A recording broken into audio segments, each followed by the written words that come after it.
What's up, guys? Carl here, No Bull Training. So quickly, we're going to talk about compensatory patterns and moment arms. So what the hell does that mean? But if you work out in the gym, this will matter to you. So we see it all the time. So okay, first things first. What's a moment arm? Ready? The length from the fulcrum or the joint to the resistance. So let's pretend I have a 5-pound dumbbell in my hand. I'm sitting down. Let's pretend I do lateral raises. Now I'm 6'6". I have a very long arm. So from my joint, my fulcrum, to the resistance, which is the dumbbell in this case, is the length of the moment arm. A long moment arm is a weak moment arm. A shorter moment arm, see what happens when I bend my elbow? I'll give you a little bit of a side view. Side raises, lateral raises with a bent elbow, you're going to be much stronger because the distance is much shorter. If I lengthen that moment arm and I do that same lateral raise, that 10-pound dumbbell has now gotten much heavier. So 10 pounds is not always 10 pounds, right? So what do people do? We compensate. We create a compensatory pattern. Think about this. You'll see it everywhere now that I'm telling you. If you go to a random gym, an open gym, or even, here you'll see people do it. And I try to stop it, but it's gonna happen. Don't get me wrong, it's not always wrong, but here's my point. Lighter weight, longer moment arms, you're gonna get your butt kicked. But what do people do? They go too heavy, they bend their elbows, which is shortening the distance, creating a compensatory pattern. They use momentum and some inertia, right? And I'm not saying that's always wrong, before I get slayed in the comments, which is okay, I love it. But go lighter. Master eccentric control, master concentric control. There's a time and a place for this, don't get me wrong. If you're very advanced, I'd be okay with that once in a blue moon. But compensatory patterns are technically bad because they increase the risk of injury. Think of a rope tricep press. What do you see? You see the first couple reps, everyone's perfect, they're strict, right? Isolating the tricep, hence tri, 3 heads. It's all Latin. Bicep is 2 heads. Quads 4, quad. Simple stuff. What happens when they get fatigued? They try to create compensatory patterns and they start to flex and extend what? The shoulder. So they're trying to squeak out more reps by bypassing their tricep and using other muscles.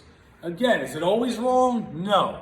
I want you working hard, and if it takes a little bit of shoulder flexion to grind out an extra rep or two, okay. But you go a little bit lighter, you master the form, you master locking your body. Look at a deadlift. People in their first perfect deadlift, their back's flat, they have a nice little arch in their low back. And what happens when fatigue kicks in? What happens? They round their back. Why do they round their back? Because they're creating a compensatory pattern. They're trying to shorten the moment arm. So no matter what we're doing, the bodies always will try to find the easy way out. It's very common. It's extremely common. So what you have to do when you're lifting weights, it's why I'm a stickler for form, and so are most of the good coaches out there. We want you to move well, feel good, and not get hurt. So a little bit of compensatory pattern here and there, okay, we get it. But if you're just flinging around and flailing around just because you want to sweat, I mean, your lifting career is short, will be short. So think about this. Every time you're in the gym, control every movement concentrically and eccentrically. Once you can honestly master that, a good example is I get people in a push-up position. Even if you can't do great push-ups, try to get in a good push-up position and see if you can drop for 10, 9, 8, and not 10, 9, 8, 7, 6. I mean 10, 9, 8, 7. Can you eccentrically control every joint? If not, time to step back. You know what I mean? In a dumbbell bench press, if you can't control the weights eccentrically, maybe they're too heavy. So the point is, you want to build a good foundation, just like any home, and then work your way up. More advanced lifters can get away with more. But if you want to stay healthy and not injured, forget compensatory patterns and just think about long moment arms versus short moment arms. It's why a lot of my taller clients have trouble with push-ups. Or you see a long arm person is usually not a good bench presser. Doesn't mean they're not out there. There's genetic freaks.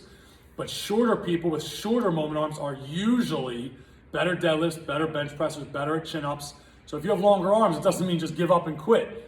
I feel your pain, I'm 6'6". You gotta work harder. But just remember, if I look at a room of 50 people and I see shorter and taller people, I'm probably, if I need a lifting team, I'm probably gonna pick shorter people. Just is what it is. It's science. Moment arms, compensatory pattern. Think about it. Give it a shot.